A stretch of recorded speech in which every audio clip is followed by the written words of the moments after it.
Congress party के तरफ से विधानसभा चुनाव को देखते हुए सभी बिरादरियों से जुड़ने के लिए जनसंवाद कार्यक्रम का आयोजन कर रही है।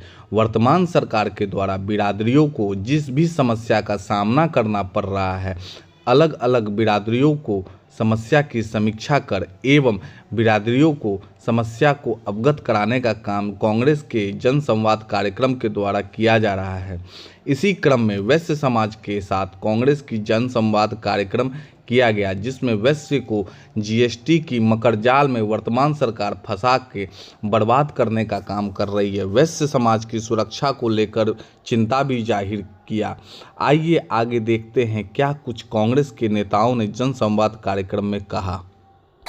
बंधुओं, आज के इस कार्यक्रम के अध्यक्षता कर रहे कांग्रेस पार्टी के सम्मानित ऊर्जावान जिला अध्यक्ष बड़े भाई साद अहमद जी, आज के इस बैठक में बतौर बिहार के प्रभारी और पर्यवेक्षक के साथ साथ कांग्रेस के राष्ट्रीय सचिव भाई शाहनवाज जी और मंचासीन राजेश मिश्रा जी, अभिभावक स्वरूप आप सभी को मैं प्रणाम और अभिनंदन करती हूँ। आज हम सब यहाँ अपने समाज को मजबूत करने और एकजुट रहने के लिए एकत्रित हुए हैं। ये सब हम लोगों के लिए एक बहुत महत्वपूर्ण अवसर है, जब हम अपने समाज के लिए एक साथ बैठकर मिलकर विचार विमर्श करने के लिए एकत्रित हुए हैं। वैश्य समाज, हमारा वैश्य समाज जिसे व्यापार और वाणिज्य का पर्याय माना जाता है, हमेशा से देश की अर्थव्यवस्था और सामाजिक विकास के लिए हमेशा से अपनी भावना को हमेशा से निभाया है। हमने अपनी त्याग, समर्पण और अपनी भावनाओं से इसका हर कार्य किया है। आज वैश्य समाज बहुत लाचार और ठगा हुआ महसूस कर रहा है, क्योंकि आज देश ने मंच पर बैठे हुए तमाम सामने में बैठे हुए वैश्य समाज से जुड़े फॉरबिसगंज के तमाम व्यापारी और तमाम जो महिलाएं हैं उसी परिवार से वैश्य समाज से आती हैं। मैं सबसे पहले आप सब लोगों का धन्यवाद देता हूं कि आपने अपना एक कीमती वक्त दिया। मैं जानता हूं वैश्य समाज के पास समय की कमी रहती है, बिजनेस में पूरा हफ्ता बीतता है, संडे का दिन घर में रहने के लिए एक मौका मिलता है।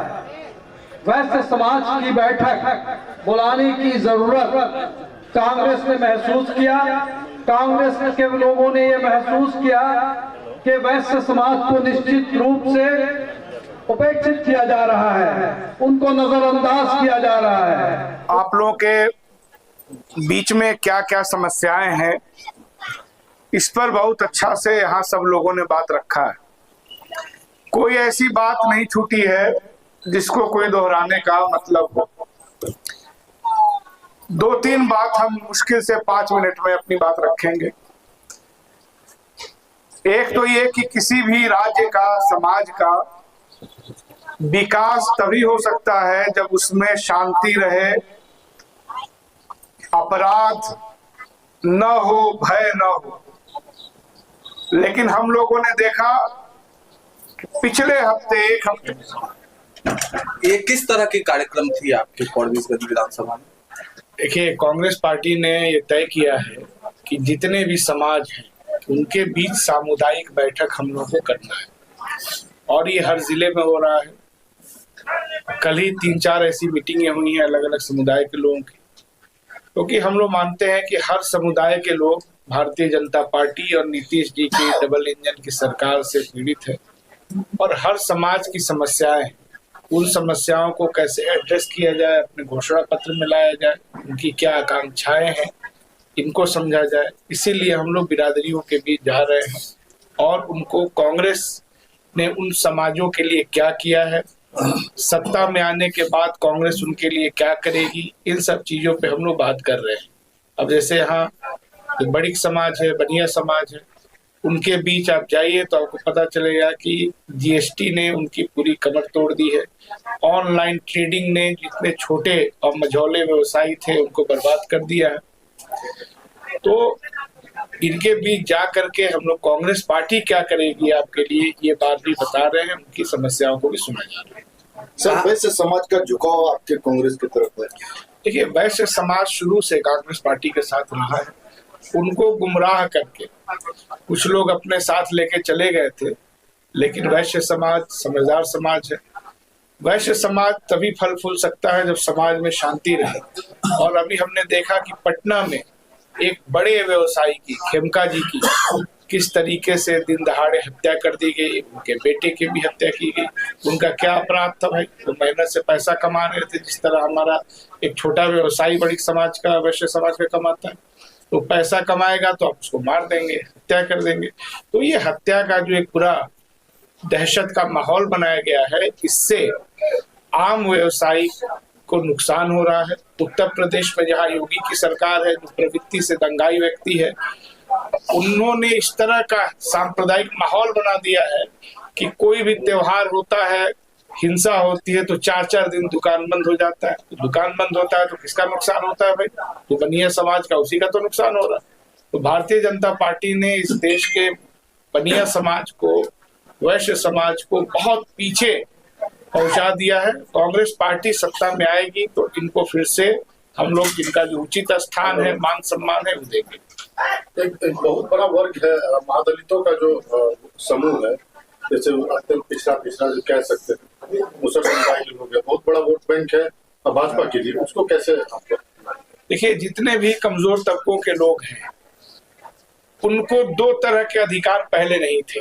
एक था शिक्षा का अधिकार और दूसरा था संपत्ति रखने का, जमीन रखने का अधिकार।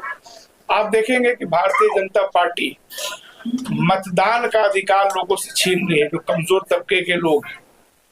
उत्तर प्रदेश में 25,000 स्कूलों को भाजपा की सरकार ने बंद कर दिया। अगर यहाँ बीजेपी आ गई तो समझ लीजिए कि यहाँ पर भी 25-50 हजार जो प्राइमरी स्कूल है ये बंद कर देंगे। दलित समाज को जो जमीन दिया था इंदिरा गांधी सरकार ने, वो सब उनसे लूटा जा रहा, छीना जा रहा। आप ही कई जिले की ये बात है।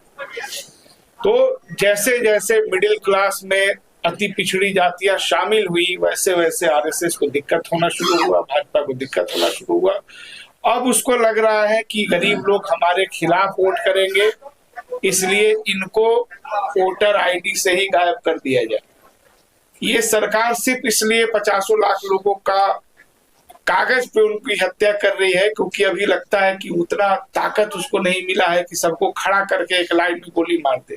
लेकिन अगर ये उनको अधिकार मिल जाएगा तो भी कर लेंगे। तो एक तरह से कागज पर हत्या किया जा रहा है सिर्फ इसलिए कि जो पिछड़े हैं, अति पिछड़े हैं, जो प्रगतिशील लोग हैं, सवर्णों में जो बनिया समाज है, ये सब उनसे नाराज है, उनके खिलाफ वोट करेंगे, इसलिए इस तरह की चीजें हो रही है।